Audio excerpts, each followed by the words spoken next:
You're going to hear a new, a unique, and I believe accurate revelation explaining the mark of the beast. I can tell you, I have never heard this before. It's supernatural. Hello, Sid Roth here with L.A. Marzulli. And L.A., I am so intrigued with these people that are being interviewed that say they've been abducted. Tell me about this doctor you spoke to, Dr. Lear, who started out as a skeptic of this whole phenomena. He's a surgeon. Yes. Tell me about him. Well, Lear was asked by a friend to go in and look at this patient who claimed to have some sort of a implant or whatever, something under his skin. And, you know, first Lear just figured it was probably a wire or maybe a BB from childhood accident or something. But when he found out that the person was claiming to have been abducted by so-called aliens, he did an about-face and walked out of the room. Didn't want anything to do with this stuff. And in some ways, who could blame him? So he goes in reluctantly. He's sort of persuaded to come back and at least just look at the thing. Looks at the x-rays. Yes, there seems to be something there. So he decides to operate. He goes in.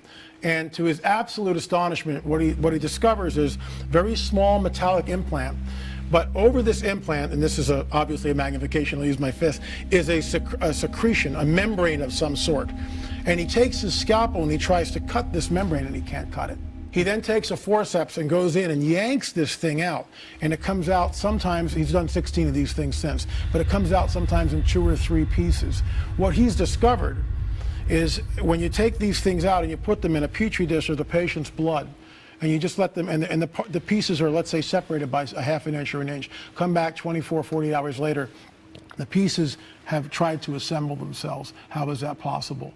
These implants are giving out a clock speed of a frequency, which we believe is a sawtooth, which means it's a computer wave. It's a clock speed at 300 gigahertz, which is 100 times faster than the fastest computer we have on the planet. Inside these things are carbon nanotubes not found in nature. And other compartments, we have no idea what they're doing. But I asked Lear, I said, in your professional opinion, what do you think this implant is? And in sort of a gruff, and I'll do my best imitation, he goes, well, it's changing the person's DNA. But that's what he believes. And that Did you hear that? It's literally going to change a person's DNA. This sounds way beyond robots and way beyond any science fiction things I've ever seen. He has an understanding of the mark of the beast I've never heard before, and it rings true. I think it's historic what you're going to share. Will you do that right now? I'd love to. Thank you for allowing me to do this. We see in Matthew 24, Yeshua states something, as in the days of Noah, so it will be when the Son of Man returns. Alluded to that before.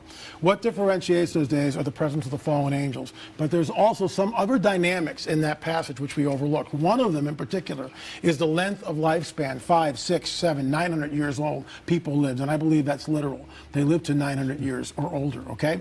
Hold that thought, then jump over to the book of Revelation.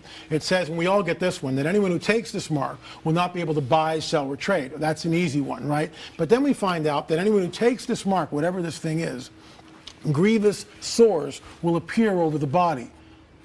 Then we find out in the book of Revelation also, anyone who takes the mark is immediately thrown into the lake of fire. There's no grace, there's no mercy. It's just, you've got the mark, bam, you're in the lake of fire. Not my words, those are the words of Yeshua, and those are in the book of Revelation. A little further on we read something which is not necessarily tied into the mark of the beast, but here's the deal. It says that in those days, the days of the mark, men and women will seek death and not find it.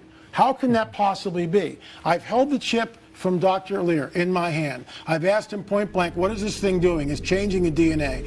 This thing, and this is how they're going to do it. This is the chip that people that go into flying saucers have the surgery. These are the prototypes. By the way, did this doctor find that these people were loonies? No, not at all. All these people that have been abducted, most of them, I would say well over 90%, do not want any notoriety. In fact, they seek anonymity.